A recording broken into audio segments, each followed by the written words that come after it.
ألا وإن القوم قد خيروني بين الذلة والذلة، وهيهات من الذلة. قتل الله قوما قتلوه.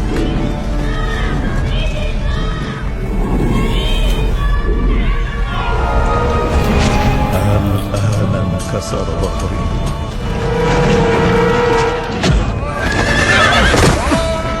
هل يحل لكم قتلي وانتهاك حرمتي؟ ألست ابن بنت نبيكم؟ فعلام تقاتلون؟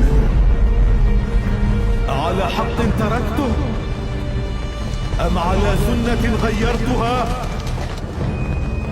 أم على شريعة بدلتها؟